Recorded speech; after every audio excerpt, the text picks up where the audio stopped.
നമസ്തേ. നമ്മളിപ്പോൾ ഇവിടെ ഉള്ളത് വയനാട്ടിലുള്ളൊരു ആയുർവേദിക് റിട്രീറ്റ് സെൻറ്ററിലാണ്.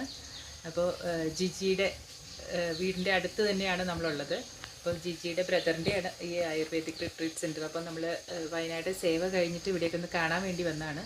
നല്ല ഭംഗിയുള്ളൊരു ആയുർവേദിക് റിട്രീറ്റ് സെൻ്ററാണ്. ഇവിടെ എന്താ പറയുക, എല്ലാ തരത്തിലുള്ള ആയുർവേദ ചികിത്സകളും ഉണ്ട്. ഭയങ്കര നല്ലൊരു ആംബിയൻസാണ് ഇവിടെ, പ്രകൃതിയുമായിട്ട് ഇണങ്ങി നിൽക്കുന്ന ഒരു ആംബിയൻസാണ്. അപ്പോൾ ഇവിടെ വന്നപ്പോഴാണ് ജിജിയെ പറ്റിയും ജിജിയുടെ ഇതുവരെയുള്ള യാത്രയെ പറ്റിയൊക്കെ നിങ്ങൾക്കൊന്ന് അറിയിക്കാമെന്ന് വിചാരിച്ചത്. അപ്പോൾ ജിജിയോട് തന്നെ ചോദിക്കട്ടെ, കാരണം ജിജിക്ക് വളരെയധികം വർഷങ്ങൾ പഴക്കമുള്ളൊരു ബന്ധമുണ്ട് മോഹൻജിയായിട്ട്. അത് ജിജി പറയുമ്പോഴാണ് നമ്മൾ അറിയുന്നത്. അപ്പോൾ എങ്ങനെയാണ് ജിജി മോഹൻജിയിലേക്ക് എത്തിച്ചേർന്നതെന്ന് പറയുന്നത്? ഞാൻ എൻ്റെ ബ്രദറിൻ്റെ ആയുർവേദിക് സെൻറ്ററിൽ വർക്ക് ചെയ്യുന്ന ഇൻചാർജായിട്ടിരിക്കുന്ന സമയത്ത് മോഹൻജി ഒരു മെഡിറ്റേഷൻ റിട്രീറ്റ് ഗ്രൂപ്പുമായിട്ട് വന്നിരുന്നു. അപ്പം ഞാൻ സാധാരണ വരുന്ന നല്ലൊരു വ്യക്തിത്വം ഞാൻ വലുതായിട്ട് ഞാൻ കണ്ടിരുന്നു. എങ്കിലും ഞാൻ കൂടുതൽ സത്യം പറഞ്ഞാൽ ശ്രദ്ധിച്ചിരുന്നില്ല. മോഹൻജി വന്ന് ഗ്രൂപ്പുമായിട്ട് വന്ന് മെഡിറ്റേഷൻ കാര്യങ്ങൾ, അപ്പോൾ കൂടുതൽ നോർത്ത് ഇന്ത്യൻസ് അതിൽ ഉണ്ടായിരുന്നെന്നാണ് എനിക്ക് മനസ്സിലായത്. പക്ഷേ അവിടുന്ന് ചെക്കൗട്ട് ചെയ്ത് പോകുമ്പോൾ എനിക്ക് മോഹൻജി ഒരു കാർഡ് തന്നു, വിസിറ്റിംഗ് കാർഡ്. അതിൽ മോഹൻജിയുടെ ഐ കാർഡാണ് എനിക്ക് തന്നിരുന്നത്. ഞാനത് സൂക്ഷിച്ച് വെച്ചിരുന്നു. പിന്നീട് ഇടയ്ക്കൊക്കെ ഞാനിങ്ങനെ അലമാരിൽ ഇങ്ങനെ സാധനങ്ങളൊക്കെ ഇങ്ങനെ പേപ്പേഴ്സൊക്കെ ഇങ്ങനെ ഇത് മടക്കി വയ്ക്കുമ്പോൾ എനിക്ക് കാർഡ് കാണാറുണ്ടായിരുന്നു. അത് വീണ്ടും അതുപോലെ തന്നെ ഭദ്രമായിട്ട് തിരിച്ചു വയ്ക്കും. അങ്ങനെ വർഷങ്ങൾ കടന്നുപോയി. ഞാനൊരു ആത്മീയ പാതയിലേക്ക് ഗുരുമണ്ഡലത്തിൻ്റെ അനുഗ്രഹത്തോടുകൂടി അങ്ങനെ ഒരു യാത്രയിൽ പോകുമ്പോൾ ഞാൻ ദീപാജിയുടെ ഭാരത ദർശനം എന്ന യൂട്യൂബ് ചാനൽ കാണാൻ ഇടവന്നു.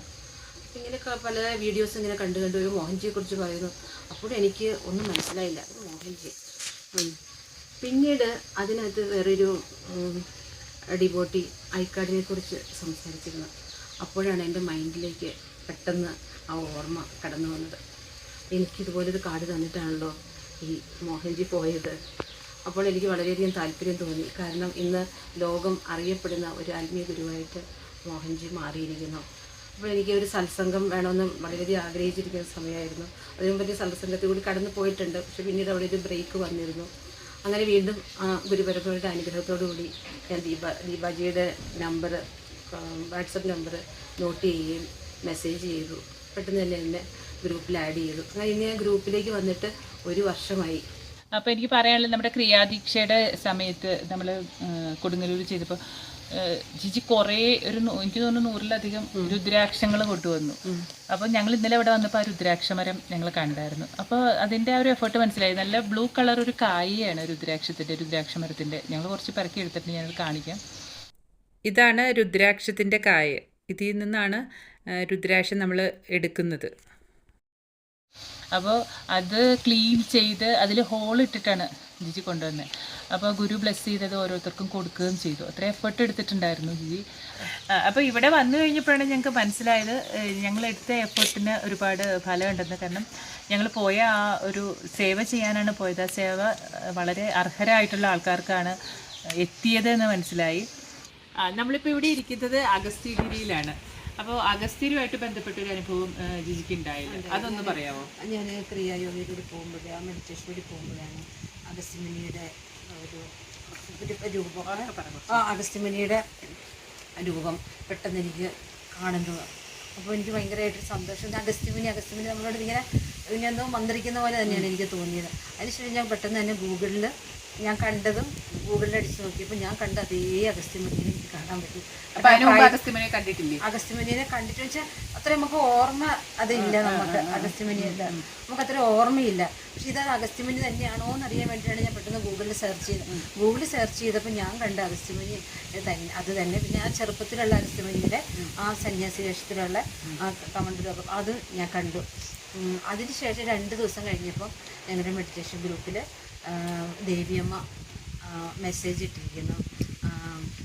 അഗസ്ത്യമുനിയുടെയും ലോപമുദ്ര ദേവിയുടെയും ബ്ലെസ്സിങ്സ് ഷെത്തി സായിബാബ മിറക്കിൾ മെഡിറ്റേഷൻ ഗ്രൂപ്പിൽ എല്ലാവർക്കും ഉണ്ടെന്ന്.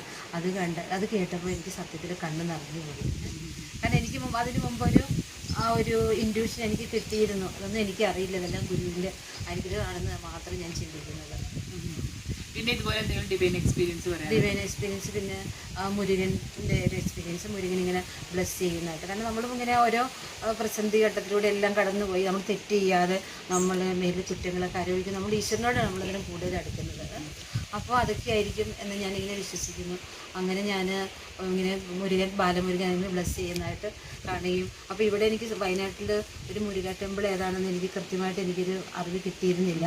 ഒരു കുടുംബക്ഷേത്രത്തിലൊരു മുരുക സുബ്രഹ്മണ്യൻ്റെ ഒരു പ്രതിഷ്ഠ ഉണ്ടായിരുന്നു. അവിടെ ജസ്റ്റ് പണ്ടൊരിക്കൽ പോയി തൊഴുതിട്ടുണ്ട്. വീണ്ടും ഞാൻ അവിടെ ഒന്ന് പോയിരുന്നു. എങ്കിലും ഒരു ക്ഷേത്രത്തിൽ പോകണം എന്ന് വലിയൊരു ആഗ്രഹം എൻ്റെ മനസ്സിൽ നിൽക്കുമ്പോഴാണ് യാദൃശ്യമായിട്ട് ഞാൻ ശിവ ടെമ്പിളിൽ തൊഴാൻ പോകുന്നതും.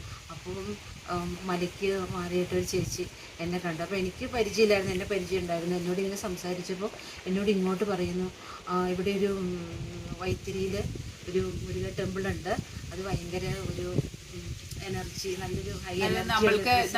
നമ്മൾക്ക് എന്താണോ വേണ്ടത് യൂണിവേഴ്സ് തേടി വരുന്നത്. കാരണം ഇപ്പൊ ഇന്നലെ നമ്മള് സീതാ ടെമ്പിളിൽ പോയതും അങ്ങനത്തെ ഒരു കാരണം പരാശക്തി മെഡിറ്റേഷൻ തുടങ്ങി കഴിഞ്ഞപ്പോൾ നമ്മൾ ആദ്യം പറഞ്ഞ സീതയെ പറ്റി നമ്മൾ കണ്ടിട്ടുള്ള സീതയല്ല എന്ന് പറഞ്ഞു. പക്ഷെ ഇപ്പൊ സീതാ ടെമ്പിളിൽ പോയി, പിന്നെ അവിടെ വാത്മീകി ആശ്രമത്തിൽ പോയി എന്ന് പറഞ്ഞ പോലെ ജിജെ ആ പ്രപഞ്ചശക്തി എന്താണോ ഉദ്ദേശിച്ചത് അവിടേക്ക് നമ്മളെ കൊണ്ട് അവിടെ എത്തിച്ചു.